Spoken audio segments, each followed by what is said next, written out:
There is a place in the world where forgiveness is absolute, but silence is more powerful than the truth. A territory that declares itself to be the guardian of the faith, but whose walls hide more than they reveal. That place is the Vatican. The smallest country in the world in terms of size, but immense in influence, the Vatican is the spiritual headquarters of more than 1 billion believers. But it is also, for many, the center of a system that mixes faith, power, wealth, and secrets, kept under lock and key. What they don't tell you is that the Vatican doesn't work like any other city. It has its own laws, its own police, its own bank, and its own limits on what can and can't be revealed. What happens inside rarely comes out, and what threatens to escape is silenced with prayer, bureaucracy, or diplomatic immunity. But behind the sacred vestments and illuminated stained glass windows, there are archives locked for centuries, investigations blocked, crimes hushed up, and stories that faith preferred to forget. Today, let's take off the veil. The Vatican is the smallest country in the world in terms of territory, but no other country concentrates so much symbolic power per square meter. Hidden in the heart of Rome, it is not just a religious center. It is a sovereign state, with its own laws, system of government, military, currency, and post office. The Pope is head of state, and your decisions within those walls are absolute. But what few people know is how this structure creates an environment protected against external investigations, public complaints, and even criminal proceedings. Inside, ecclesiastical courts decide the fate of those who commit transgressions, even when the crimes involve outsiders or victims in other countries. Ordinary justice does not enter. Access is limited, the trials are confidential, and when something slips through, it's usually already been carefully edited. This means that those who hold power within the Vatican, in certain cases, live above the laws that govern the rest of the world. But why does this matter? Because secrecy stops being the exception and becomes the norm. When a territory is closed to scrutiny, contradiction, and transparency, it becomes the ideal setting for the sacred to coexist with the dark. And the most disturbing thing, all this happens in the shadow of faith, where thousands of pilgrims kneel, without knowing what lies behind the golden walls. Underneath the Vatican, there is a network of corridors that stretches for more than 80 kilometers. They are not catacombs or prayer rooms. They are the apostolic secret archives, where documents covering more than 1,000 years of history rest. Records that have never been read by independent historians. Parchments, letters, treaties, papal decisions, internal denunciations, hushed investigations. Everything sealed, classified, untouched, and inaccessible. Officially, the Vatican claims that the archives are just reserved and not hidden. But the truth is that thousands of documents remain under complete secrecy, including those who could rewrite the history of Christianity. Researchers need prior and specific authorization to access only a fraction of the texts. The rest remains as it always has been, in the shadows. Among the most persistent rumors are reports that these archives hold evidence of secret alliances with political regimes, concealments of scandals, apocryphal manuscripts that contradict the official Gospels, and even information about inexplicable phenomena that the Church preferred to classify as symbolic. The silence of these files is strategic. They not only serve to protect the past, but to maintain control over the present, because whoever dominates memory shapes faith. In almost every country in the world, anyone who commits a crime is judged by civil law. But at the Vatican, the rules change, or rather, they retreat. The legal structure of the smallest country in the world, it is closed, proprietary, and untouchable by international systems. Cardinals, bishops, clerical officials, and officials of the Holy See are subject to an internal canonical code that rarely results in public punishment. Justice, when it happens, it is not exposed. It is contained. Cases of corruption, moral, scandals, abuses, or irregularities within the Church often do not reach secular courts. They are handled by internal committees in processes that take place away from the spotlight, without external prosecutors, without the press, without victims present. And this is no coincidence. It is an institutional shield, fed by centuries of tradition, diplomatic agreements, and strategic silence. The Vienna Convention on Diplomatic Relations reinforces this shield. Vatican representatives enjoy legal immunity in several countries, which makes it practically impossible to deeply investigate those who live under this protection. This means that actions that, elsewhere, would cause scandal and public condemnation in the Vatican often end in discreet transfers, early retirements, or simple silence. When holiness is used as a shield, justice loses its voice. And in this space where the common law does not enter, the truth becomes optional, and sin often hides in a cloak. Behind the sacred image of prayers and masses, there is an institution that moves billions away from the sight of the faithful, the IOR, Institute for Works of Religion, better known as the Vatican Bank. Officially created in 1942, the IOR presents itself as an entity at the service of the Church's missions. But behind the spiritual language, there is a powerful, opaque financial system involved in silent scandals. Over the decades, the bank has been cited in investigations into money laundering, tax evasion, illicit transactions, and shady financing. In the 1980s, the Banco Ambrosiano scandal, which had strong links to the Vatican, ended with the mysterious death of its president, hanged under a London bridge, in a case never fully clarified.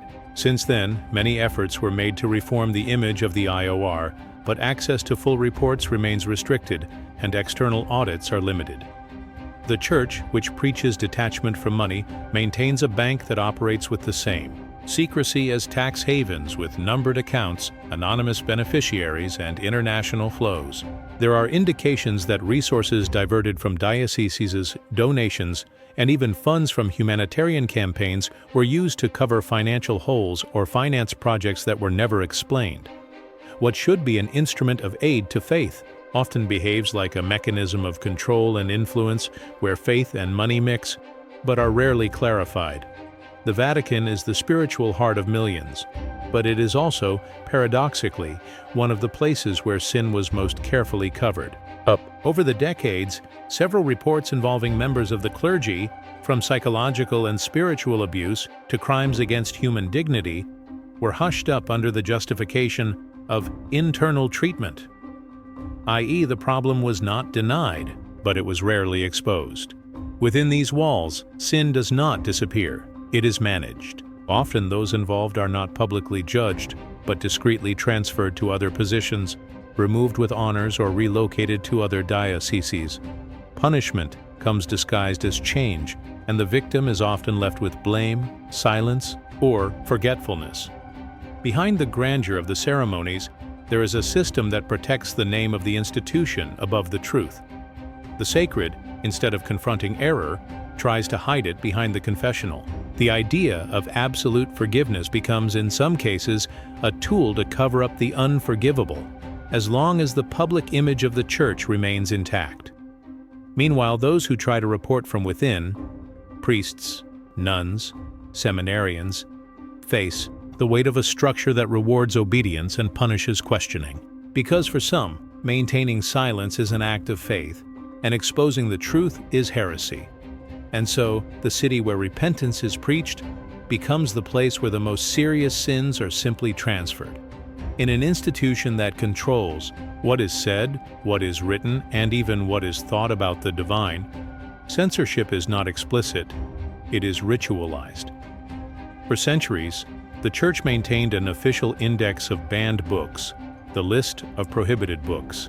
It contained works that questioned dogmas, explored alternative interpretations of the faith, or presented ideas considered dangerous to the doctrine. This index was formally abolished in 1966, but the spirit of control never left the halls of the Vatican.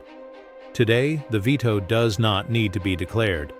It happens even before the idea takes shape. Researchers are pressured. Theologians are silenced. Films, books, and studies that address topics such as sexuality, life beyond earth, ancient mysticism, or the reinterpretation of biblical texts are ignored, criticized or discredited. Censorship has become an invisible filter. Anything that does not strengthen the official narrative is discredited as heresy, conspiracy, or deviation from faith. This silence machine operates effectively because it relies on something powerful: the fear of losing the blessing, the fear of being excommunicated, rejected, publicly discredited. And with that, many truths never reach the altar, not because of a lack of faith, but because of excess control. Thus, what most know as pure faith is often just the approved, revised, and edited version of a much broader set of truths that remain locked away, or worse, forgotten.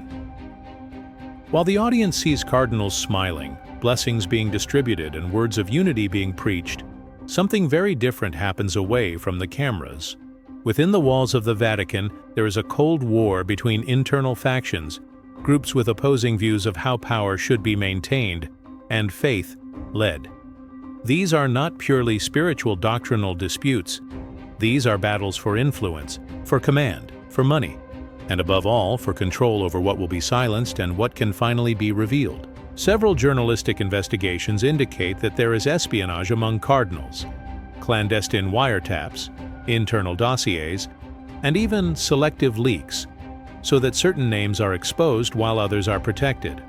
The Vatileaks case, for example, revealed confidential documents that expose the existence of a network of hidden interests within the Holy See. But what was most frightening was not the content. It was the reaction. The focus was on punishing those who leaked, not those who were exposed. This war is not fought with weapons. It is fought with silence, blackmail, and sudden transfers. Investigative commissions arise and disappear. Priests who raise questions disappear from the spotlight. People who knew too much are displaced. And all of this happens while masses continue to be celebrated, as if nothing were in conflict. Perhaps the Vatican's biggest secret is not in the archives. Be in its own structure, where faith and politics coexist like two gods sitting on the same throne.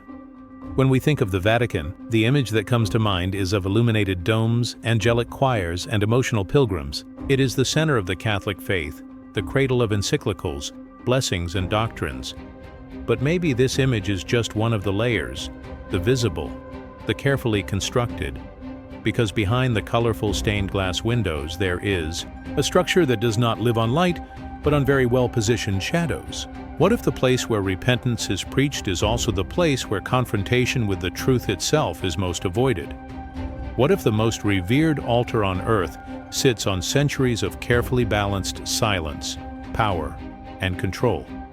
With each new revelation that escapes about secret files, historical manipulations, internal disputes, or political alliances, a question becomes stronger. How many truths are still locked away under the weight of institutionalized holiness? The Vatican, by its nature, is a place of limited access. But perhaps the biggest limitation is not in physical walls, but rather in the symbolic barrier that prevents millions of people from questioning what seems unquestionable. Because messing with the sacred requires courage, and seeing the hidden side of faith requires more than curiosity. It requires spiritual maturity. Perhaps the true miracle is in realizing that what is sacred can also be human, and everything that is human carries light. But it also carries shadow. Maybe the Vatican isn't just the smallest country in the world. Perhaps he is the greatest, symbol of how faith can be protected and used, of how the truth can be preserved and silenced, how the sacred can coexist with the secret, and the mystery with control. When an institution is powerful enough to define what is divine, she also becomes able to hide what is human. And in this space between the cross and politics, millions kneel with their eyes closed, without knowing that there are doors that have never been opened. But perhaps true faith does not lie in accepting everything without question. Maybe it's just in look at the shadow and choose even so to continue seeking the light. If this video made you reflect on what is behind what we call faith, subscribe to the channel here. The truth sometimes takes courage to be seen, and companions to be remembered. And if you got this far, write the expression in the comments. Holy shadow. This way, I will know that you are one of the few who see where no one wants to look. See you in the next mystery. And remember, not everything that is holy is on the surface.